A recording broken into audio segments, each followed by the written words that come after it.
അസ്സലാമലൈക്കും. എൻ്റെ പേര് നവാസ്. ഇതെൻ്റെ മകളാണ് ഫാത്തിമത്ത് ഷാറ. 10ാം ക്ലാസ് വിദ്യാർത്ഥിയാണ്. ഇപ്പോൾ SLE എന്ന് പറയുന്നൊരു അസുഖത്തിന് അടിമയാണ്.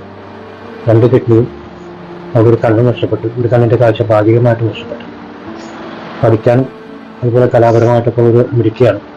ഞാനൊരു പ്രവാസി കൂടിയായിരുന്നു. സാമ്പത്തികമായി വളരെയധികം പരാജയപ്പെട്ടു. ഞങ്ങൾക്ക് ചികിത്സിക്കാനുള്ള ഫണ്ടുകളൊക്കെ കണ്ടെത്തേണ്ട ഒരു സ്ഥിതിയിലാണ് ഇപ്പോൾ ഞങ്ങളുള്ളത്. അതിന് ദയവായി സഹോദരങ്ങൾ എന്നെ സഹായിക്കണം. എൻ്റെ വീടും ജപ്തിയിലാണ്. മാനസികമായിട്ട് ഞങ്ങൾ വളരെയധികം തളർന്നിരിക്കുക. അല്ലാഹുവിൻ്റെ നാമത്തിൽ ഞാൻ നിങ്ങളോട് സഹായം അഭ്യർത്ഥിക്കുകയാണ്. എന്നെ എൻ്റെ കുടുംബത്തെ നിങ്ങളെ സഹായിക്കണം.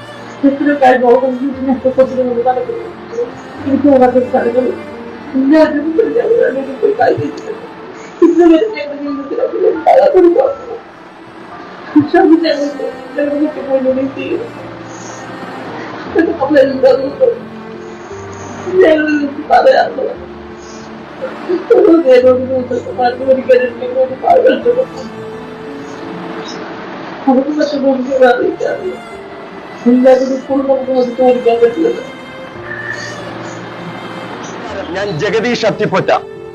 ഞാൻ ഇപ്പോൾ ചേരാനല്ലൂർ ജുമാ മസ്ജിദിന് മുന്നിലാണ്. പ്രിയമുള്ളവരെ, വിശ്വാസികൾ എല്ലാവരും ഇവിടെയുണ്ട്.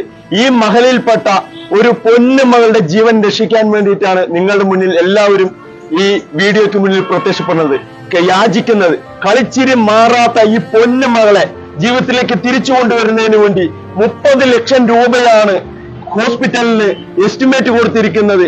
കാരണം ഈ പൊന്നുമകൾ SLE എന്ന മാരക രോഗം ബാധിച്ച് 4 ചുമരുകൾക്കുള്ളിൽ ഈ പൊന്നുമകൾ തളച്ചിട്ട പോലെയാണ് ഇരിക്കുന്നത്. ഫാത്തിമത്ത് സഹറ എന്ന ഈ 16 വയസ്സുകാരി സ്കൂളിൽ പോവാൻ പോലും വഴിയില്ലാതെ പ്രയാസപ്പെട്ടിരിക്കുന്ന ഈ പൊന്നുമകളെ ദീനീ സ്നേഹികളായ നിങ്ങളെല്ലാവരും, പ്രവാസ ലോകത്തിരിക്കുന്ന നന്മ നിറഞ്ഞ എല്ലാവരും അള്ളാഹുവിന്റെ നാമത്തിൽ എല്ലാവരോടും കാണുകയാണ്, അപേക്ഷിക്കുകയാണ്. പ്രിയമുള്ളവരെ, നിങ്ങളെല്ലാവരും സഹായിക്കണമെന്ന് ഒരിക്കൽ കൂടി നിങ്ങളോട് ഞാൻ കൈകൂപ്പി അപേക്ഷിക്കുന്നു.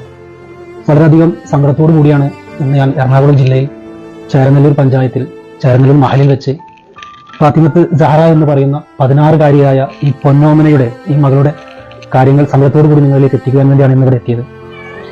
ഒരു ചാരിറ്റി വീഡിയോ എന്ന് കരുതി നിങ്ങൾ ആരും തട്ടിമാറ്റി പോകരുത് എന്നാണ് എനിക്ക് നിങ്ങളോട് അപേക്ഷിക്കാനുള്ളത്. കാരണം 16 വയസ്സ് പ്രായമുള്ള ഈ മകളുടെ ദയനീയമായ ഒരു അവസ്ഥ, 10ാം ക്ലാസ്സിൽ പഠിക്കുന്ന ഈ വർഷം SLC പരീക്ഷ ഉന്നത വിജയത്തോടുകൂടി പാസ്സാവണമെന്നുള്ള ആഗ്രഹത്തോടു കൂടി ജീവിക്കുന്ന ഒരു മകളാണ്.